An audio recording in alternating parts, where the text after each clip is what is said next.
Bienvenidos al Mundo nos mira desde la Usina del Arte por el canal de la ciudad. Seguimos recorriendo la vida de Carlos Orín. Hicimos esta entrevista en Buenos Aires con un hombre que vive en el campo y que se ha encargado de mostrarnos la Patagonia como nadie. Un hombre multipremiado, tanto en cine como en publicidad, muy creativo, muy divertido. La verdad, es una charla muy placentera, no se la pierdan. Muy bienvenidos al Mundo nos mira, seguimos charlando con Carlos y por supuesto, como digo siempre, contando anécdotas y riéndonos mucho fuera de cámara. Nada, estamos en esa etapa de haberse llevado a esta señora colombiana que hoy es su mujer hace 40 años y que hoy por supuesto 11 años no es nada y que en aquel entonces era y sobre todo siendo argentino con todo lo que con todo lo que eso significaba para este señor. Carlos, pero ¿en qué momento de tu vida te agarran tus hijos? ¿Cómo te agarraron tus hijos? ¿Tuviste una hija en un primer matrimonio? Tuve una hija en el primer matrimonio. Una hija divina, la quiero mucho, que vive en Bariloche y tengo 2 nietos con ella. Y después la relación siguió muy bien, o sea, muy bien siguió. O sea, mi hija es bárbara, es actriz y profesora de teatro y académica en la Universidad de Teatro, de Arte Dramático. Después, cuando me casé con la colombiana, volví acá, empecé a trabajar como director de cine publicitario, creé mi empresa y trabajé durante 20 años, o sea, 20 años haciendo plata. Digamos, o sea, podría haber trabajado mucho menos. O sea, pero ¿te gustaba, te apasionaba el laburo o te daba una posibilidad económica que te venía bien?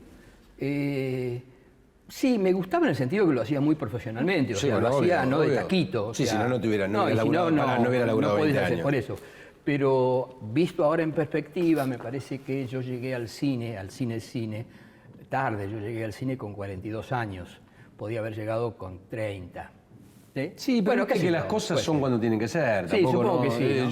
Yo creo que no hay una edad predeterminada. Yo estoy de acuerdo con eso. Sí. Las cosas suceden, le llegan a uno en la vida cuando uno está preparado para recibirlas. Pero el cine publicitario me dio, bueno, fundamentalmente me dio plata, digamos. Sí, digamos, aparte fue una época muy prolífica también del cine publicitario. Muy prolífica. Y me dio la posibilidad de hacer mi primera película, ¿no? Mis 2 primeras películas, ¿no? Producirlas yo. Claro. Eso sí se lo tengo que agradecer al cine. Sí, aparte no hay nada mejor que tener los recursos para hacer cine, porque con la complicación... Más una primera película, viste, donde es muy difícil conseguir a alguien que confíe en vos y ponga plata. En ese momento no estaba el Instituto de Cine, no había créditos ni subsidios. La primera película, si querés hacerla como querés y así puede salir, tenés que financiarla básicamente vos. ¿Y el trabajo del libro? ¿El trabajo de? Del libro, de la película. De mi primera película la película del Rey la hice con Jorge Goldenberg, que ya era un guionista de renombre, venía de hacer Camila. ¿Te gustaba ese proceso también? ¿Te apasionaba? Para mí es el proceso más importante. Es la madre de Sí, todo, ahí está obviamente. todo, ahí está... Todas las posibilidades están jugadas ahí. Ahí es la madre para mí. Yo creo que parte yo todo creo de que un es buen la libro, madre. si no es imposible, ¿no? Sí.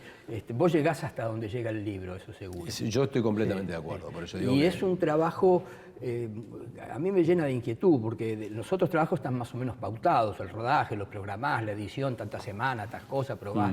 Digamos, podés más o menos, pero realmente el trabajo del libro es un trabajo que lo haces en la oscuridad. Vos no sabés hasta primero cuándo va a aparecer la historia, una historia que te entusiasme y dure lo suficiente como para llegar hasta el final del rodaje, que de repente es un año, una historia que te parezca que es interesante, que la contés y los demás se interesen, o sea, y después empezar a desarrollar la historia. Ahora, ¿cuándo llega ese momento? No sé, y si no llega, y yo en ese momento, ahora ya lo aprendí, pero me entusiasmaba con una idea, con una historia, todavía en un guión, con una historia, ¿no es cierto? Pero a los 3 días o una semana se me desinflaba. Empezaba con otro y se me desinflaba. Qué difícil es ese proceso, sí. ¿no? Qué difícil es que se mantenga inflado el globo, ¿no? Sí. Que vos digas, va. Sí. Porque hay un momento, me parece que hay un momento en toda historia que cuando pasaste esto que vos decís y ya viste que la historia está, ya después es otra etapa. Pero para que no se te desinfle, digo, es difícil. Sí, es muy difícil. Porque además debe ser nada peor de que hacer una película y en el medio darte cuenta que en realidad estabas equivocado en el guión, en la historia. Eso debe ser fatal. Es una patada. Mis entusiasmos llegaron hasta el final, por suerte. Después me desentusiasmo de la película, pero ya está hecha. pero el momento donde empieza a cristalizarse. Ahora, ¿cómo viene? ¿Qué sé yo? No sé, puede venir de acá, de esta filmación, de la charla que tengo con el kiosquero. Sí, llega la situación que vos menos te esperás, desde lo que te despierta una emoción o algo que hace que... Sí. Uno está en ese periodo con las antenas puestas y... Está fértil, digamos, estás puesto para que te pase. Sí. Y de repente llego a tener en una semana 3, 4, 5 gérmenes de historia.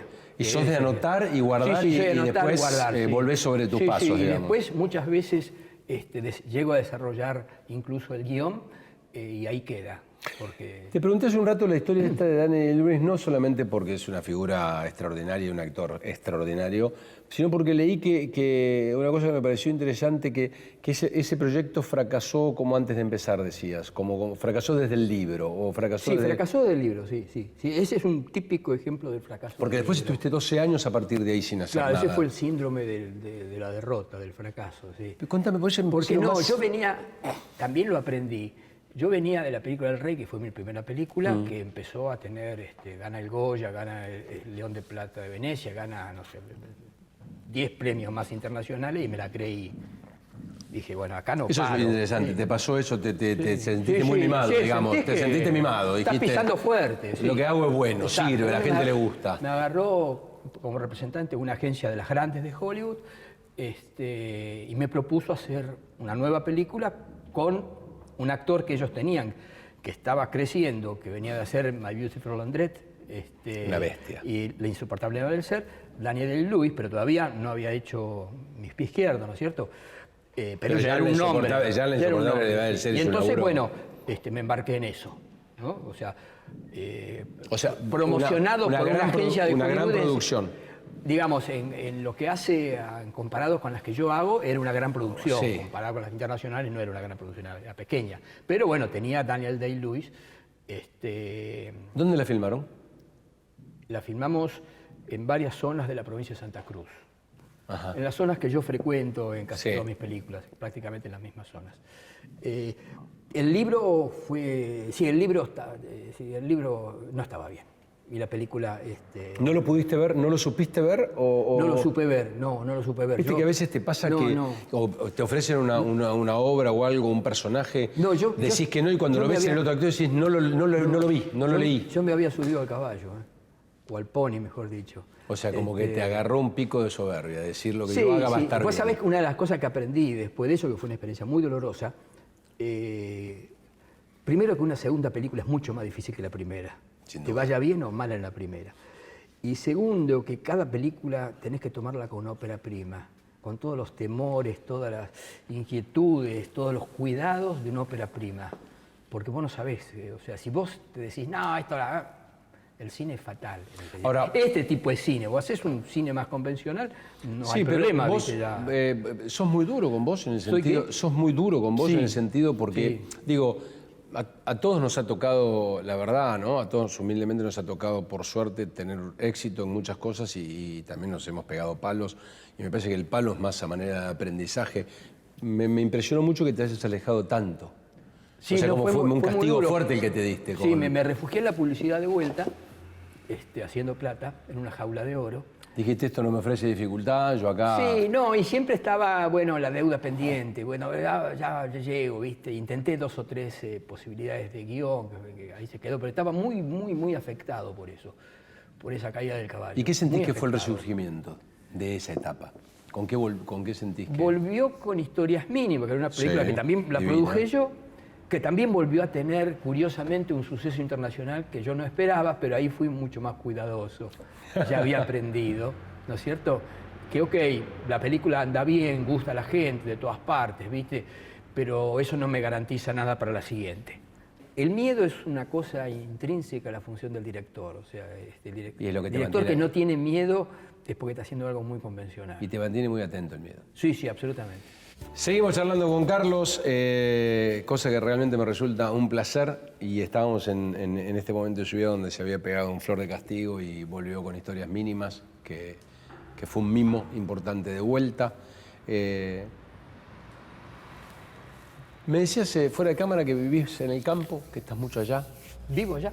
¿Vivís allá? Sí, cada vez vengo menos, ¿viste? Como ahora yo tengo internet banda ancha y Skype y WhatsApp y todas esas cosas. Digamos, gran parte de las reuniones que tengo que hacer las ¿Te hago gusta la virtuales. soledad o te gusta esa tranquilidad? Porque no es lo mismo la Ya me soledad que la acostumbré, tranquilidad. no, ¿no? yo estoy muy bien en el campo, o sea, creo que ya no me costaría retornar a la ciudad. Vengo, que sé, a veces una vez por semana, cada 10 días, tenemos un departamentito chiquitito en Palermo, y cuando vienen- estamos como turistas, ¿no? Claro, y Buenos claro. Aires como turistas es otra cosa. Es hermoso. Sí, recuerdo cuando yo venía de Colombia y Buenos Aires era, ¿sí? Bueno, ahora me pasa lo mismo, viviendo de Capilla del Señor.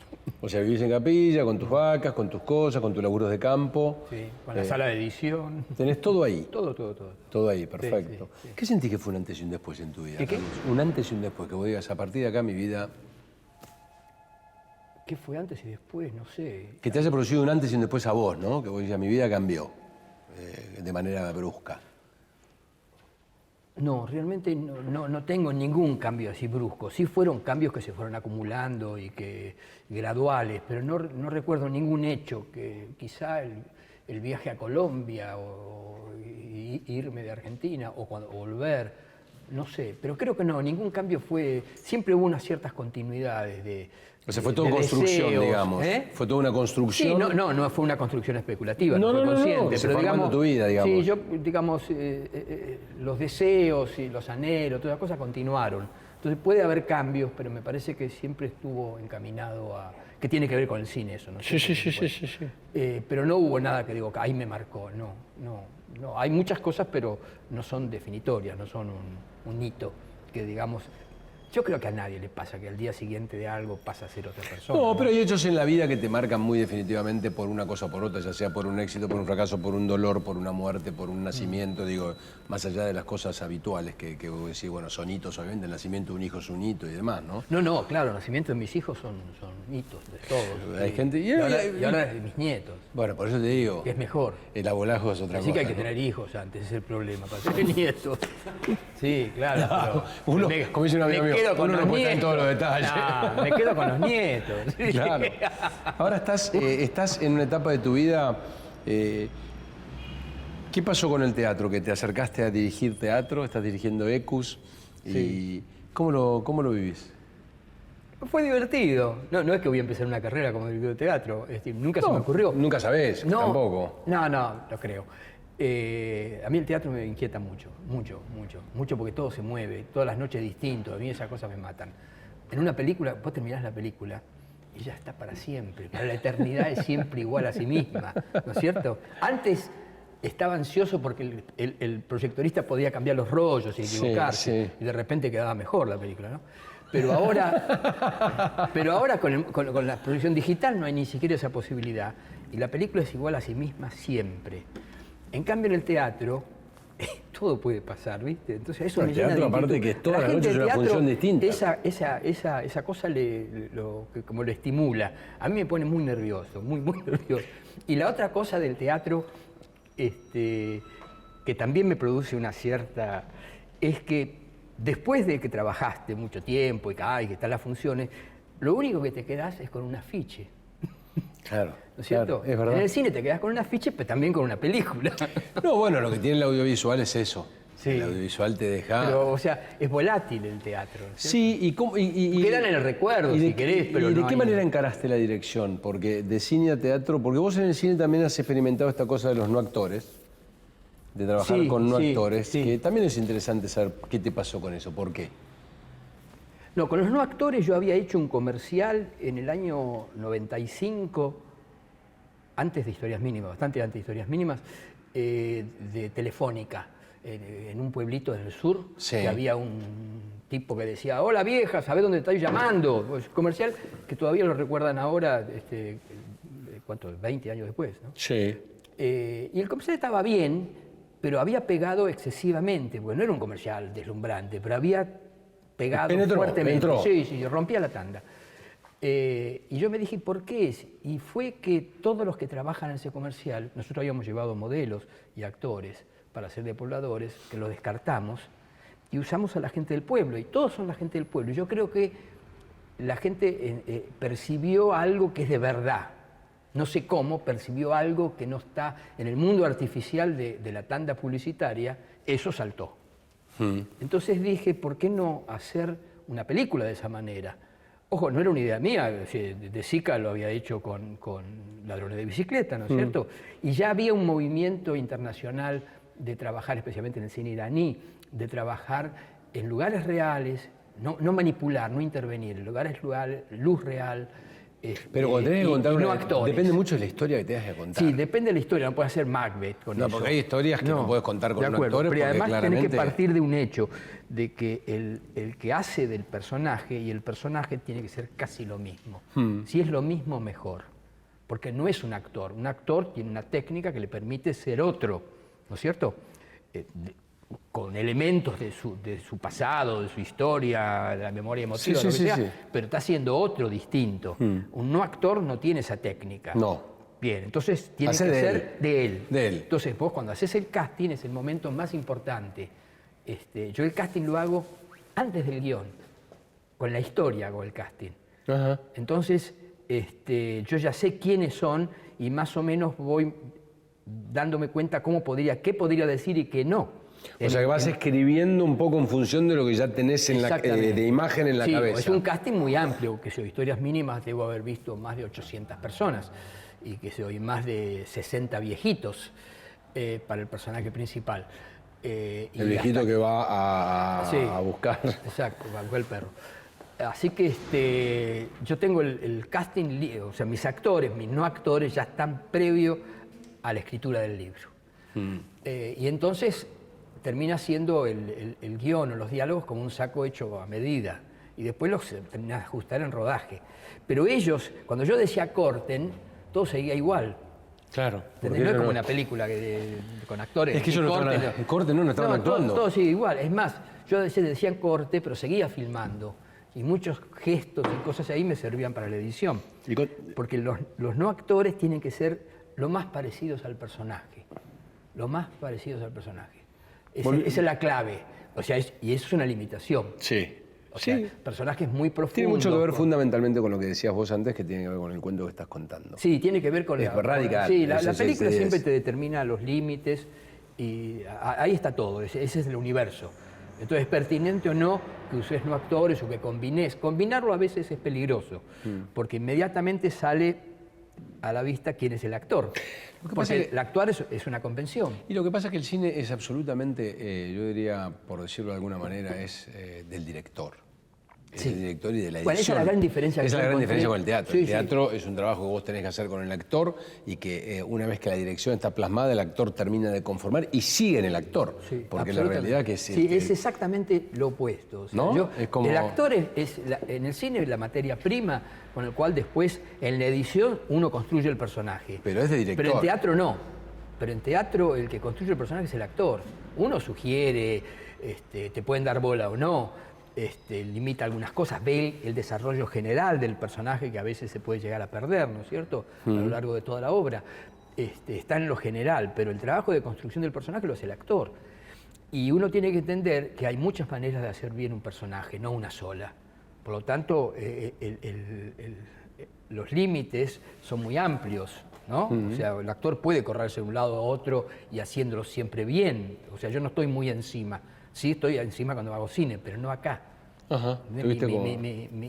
Mi cosa acá era la visión un poco general y fundamentalmente cómo se movía todo. O sea, como una escena, como esta obra Ecus es un solo continuo, o sea, si bien son 35 escenas, es una sola cosa. Compleja. Tenía que haber un fluir, las transiciones para mí eran muy importantes y le puse mucho trabajo ahí, que es como el montaje, ¿no es cierto? Sí, absolutamente. Sí. Carlos, si tuvieras que agradecer algo, ¿a quién le agradecerías y por qué? Yo le agradecería a un director que fue mi maestro, que se llamó Alberto Fischerman, que fue un director de cine de la década del 70, muy importante para muchos de nosotros, y yo era su director de fotografía, en un comercial que teníamos que ir a filmar a unas bodegas de Mendoza, y era mi debut como director de fotografía, lo cual implica una audacia de parte de él, ¿no es cierto? Darle a un principiante. Entonces, si no era la primera, segunda, el tercer, cuarto comercial, digamos, era un principiante. Y fuimos y salió todo oscuro. Todo oscuro. No servía para nada lo que filmamos. Qué desgracia. Hubo que ir de vuelta. Y me llevó de vuelta a mí. Ah, un monstruo. Sí. Un monstruo. Claro, y si no, moría. Y Te dio la gran revancha, ¿no? Sí, sí. Qué buena onda. Carlos, nosotros te agradecemos profundamente que hayas venido al programa. La verdad que fue un enorme placer conocerte, recorrer tu historia. Y la verdad que gracias. Muy amable todo. Muchas gracias. Nos vemos en nuestro próximo encuentro El Mundo Nos Mira. Chao.